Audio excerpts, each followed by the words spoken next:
At this point, I thought it might be interesting to look at some of the diaries that I wrote at that time in Brunei, because most of what I've recorded here and what I've written has not been, did not occur contemporaneously with the action. I wrote recollections, and many of them were written in 2009, 20 or even 30 years after the action, and then some has been written even since then. So it might be interesting just to see there. I have a few diary entries from that time because that was when I started to write my diaries in about 2000, between 2000 and 2003, in those early years when I was at Menglait in Brunei. I was three schools in Brunei. And the final school was Maktab Science, which is an elite school. But I spent almost 4 years at Menglait. So let's hear my thoughts from a diary. I'd give you an idea of my frame of mind in the first half of the Brunei project. This first diary entry is from June 20th, 2001. Gangs, it's called. A Menglite student made an unusual comment today when writing the first draft of a composition in which he talked about being a member of a group in Bandar Seri Begawan, which is the capital of Brunei, a member of a group which goes out at night and is involved in gang fighting. Now, I really could not believe this, because you could not think of a more peaceful place than Brunei Darussalam. It just was the last place you would think would have gang activity. Well, this student was talking about gangs.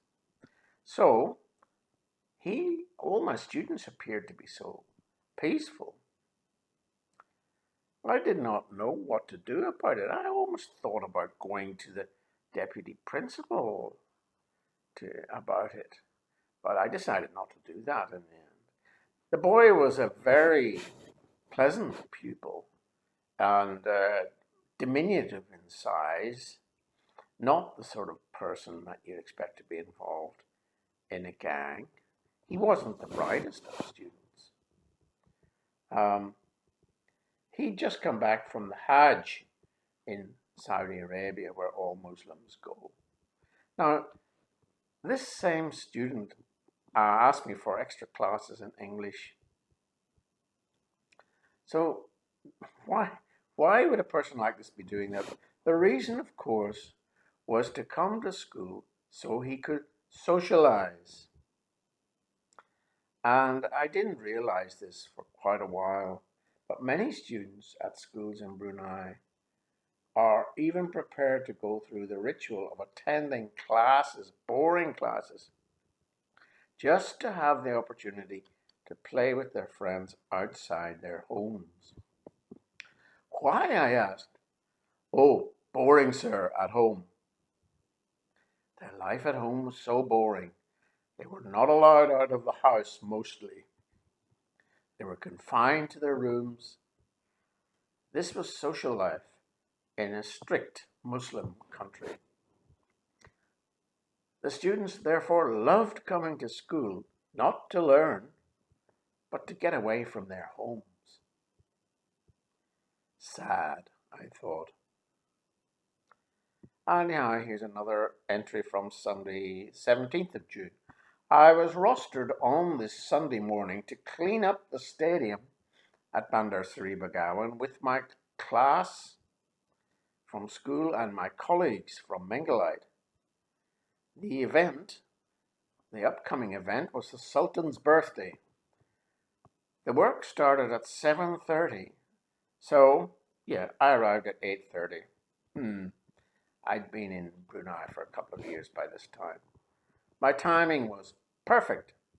Hundreds of people were just setting up with their black plastic bags to pick up rubbish.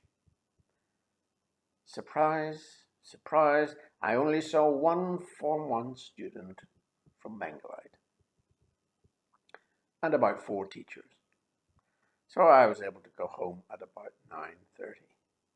So this type of unpredictability was very characteristic of Brunei, and it added a bit of colour and spice to our boring life, really. I love this unpredictability about third world countries. You just never know what's going to happen. It feeds one's sense of humour and keeps one humble. It's the predictability, on the other hand, of the first world cultures, which leads people eventually, I think, to become quite arrogant and complacent. And another diary entry. Well, I never cease to be amazed by Brunei. How could my bosses at CFBT not have told me about this in my orientation course? One of my Form 4 students said to me, "Sir, on Sunday, you tell the principal that we want to go and wave flags." What? Wave flags? This is for the Sultan's birthday in the stadium? We want to go and wave flags? I thought about this for quite a while and I said, "What? You want to come to school at 7 o'clock on Sunday morning?" "Yes, sir." "Why?" I said. "Oh, home, sir. Very boring." What this means again was that these kids came to school because they wanted to socialize with each other, and they were prepared, even on a Sunday at 7 o'clock in the morning, to come to school to practice for the Sultan's birthday celebration rather than stay in their homes. My God, life in their homes must have been very boring indeed. I could never understand why they wanted to come to school here, because school itself, the teaching, was so boring and dull. Well, there was the answer. They wanted to come because it was more interesting than their home life. What an indictment of their home life, because the school has such an old-fashioned curriculum, which is actually designed for native speakers in English, like myself.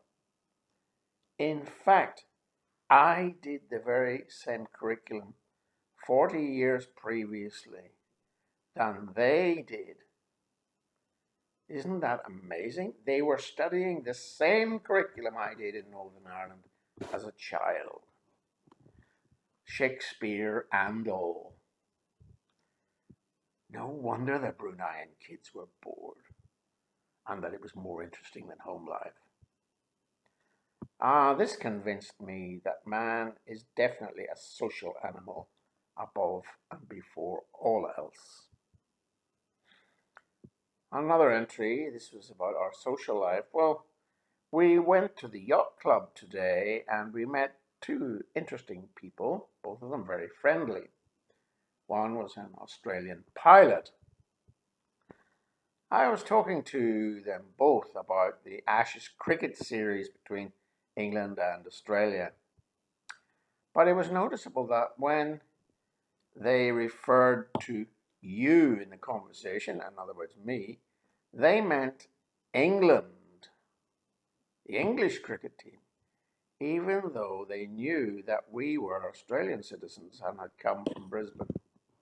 He assumed I would be supporting England, or they assumed it. It's precisely this assumption by dinky-die Aussies that makes us believe we will never really be accepted in Australia, or made me believe that I wouldn't be accepted anyway. Many Aussies are, of course, migrants. So how long do you have to be in Australia before you're regarded as Australian? 20, 30, 40 years? It's for this reason I'm critical. The bottom line is they don't consider me Australian. Now I've been in Australia for 33 years. I'm writing now from the present day. And I was recently referred to by one of my local work colleagues as, quote, almost Australian. I suppose the reality is that first generation Aussies like myself will never be regarded as Australian by locals. Accent, of course, is the social marker of status. It will be different for my children. Now, Wednesday, June 20th, again an entry. I had an interesting encounter today with Dinky Dai, local Aussie. I met him when I was judging the debating competition in Brunei. We were speaking about the children of the school, and I don't know how we came around to the subject, but we both agreed that we were both more comfortable around people who were not of Anglo Celtic origin, like myself and him. No, actually, he was a Dinky Dai local Aussie. So I once heard this concept beautifully expressed by an African who said to me that the white man always appears to be looking for something. Wow, what an insightful observation this was. Anyway, it was interesting what this local Dinky Dai Aussie was saying to me. And then we have another entry from Sunday, 2001, July. Last night we were coming home from dinner and we had picked up my eldest son and his girlfriend. Just before we got home, we arrived at a police roadblock. It must have been midnight. Well, of course, our tax disc was 6 months out of date. This means a fine. Suddenly, my son's girlfriend piped up from the back and spoke in Malay to the policeman, and they let us go. She had told them that I had recently arrived in the country and the company had given me the car. This satisfied everyone, including the police. Well, little lady, we owe you one. And another one from the same roundabout the same date, another entry. I was coming home from school today and decided to get the car fixed. The people in the Shell garage are two Pakistanis who run the garage. The younger brother is, I think his name is Ahmad, a really nice guy, mid-20s. Well, it turned out that he had come back a year ago from, guess where? Russia. Now, we're talking about 2001. I had no idea at that time that people were, globalization was such that Pakistanis were going to Russia, where he had trained for 7 years as a doctor. So he could speak Russian as well as Urdu, Punjabi, Malay, and of course perfect English. He's learning French at present because he's waiting for a visa to go to Canada. Not to practice though as a doctor, but to do an MBA and go into the pharmaceutical industry. What? Anyway,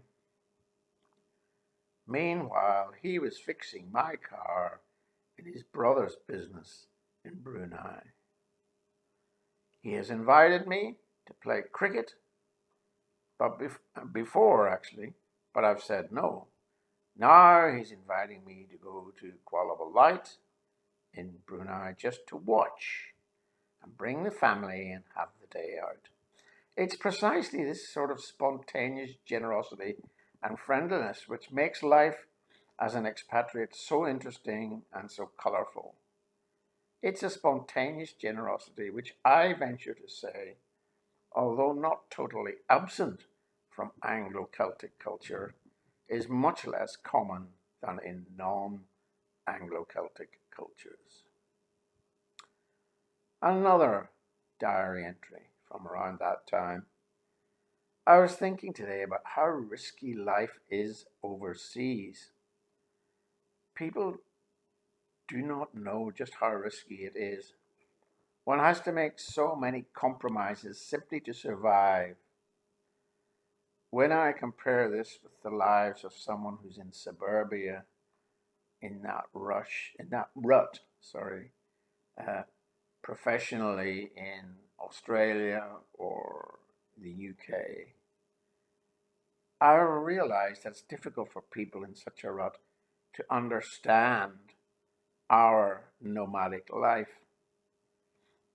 And this lack of understanding fuels the bitter disappointment which inevitably occurs each time I go back, quote, home, whether it be Australia or the UK.